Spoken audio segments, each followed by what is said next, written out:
পরকীয়াকে আমরা সমাজে সবসময় ঘৃণার চোখে দেখি, বলি পাপ, অন্যায়, চরিত্রহীনতা। সত্যি কি তাই, নাকি এর পিছনে লুকিয়ে থাকে নীরব অপ্রকাশিত কান্না, অগুচরে জমে ওঠা একাকিত্ব?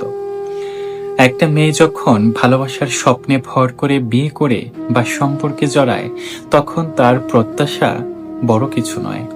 সে চায় একটু সময়, সামান্য যত্ন, তার সঙ্গীর কাছে গুরুত্বপূর্ণ হওয়ার অনুভূতি। অথচ বেশিরভাগ সময়ই দেখা যায় বাস্তব জীবনটা একেবারে উল্টো। সত্যিটা হলো, পরকীয়া কোনো হঠাৎ ঘটে যাওয়া দুর্ঘটনা নয়। এটা আসলে অপ্রাপ্তির আর্তনাদ, যে শূন্যতার আর্তনাদ, যেটা মানুষ চেপে রাখতে রাখতে একদিন আর পেরে ওঠে না। সমাজ যতই আঙুল তুলুক, আমরা যদি একে অপরকে না বুঝি, স্যাক্রিফাইস না করি, ভালোবাসাকে যত্নে না রাখি, তবে এই গল্পের শেষ একই হয়। মেয়েটি খারাপ হয়ে যায় কেবল ছেলেটির চোখে নয়, গোটা সমাজের চোখে। অথচ আসল দোষীকে খোঁজার চেষ্টা কেউ করি না।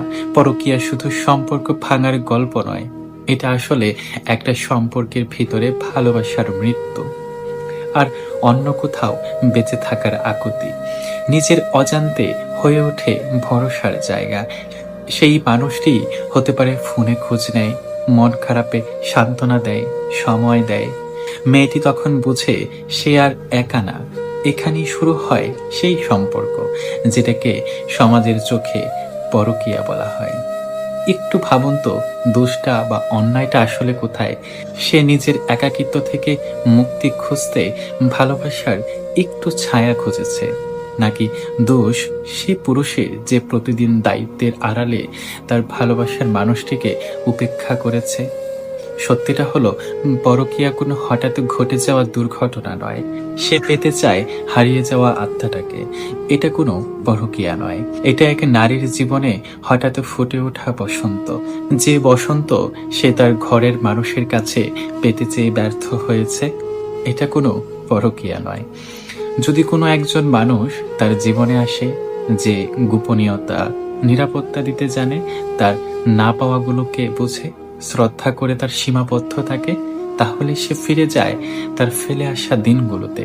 সে শোধ নিতে চায় সময়ের, তার নিজের হারিয়ে যাওয়া আত্মাটাকে ফিরে পেতে চায়।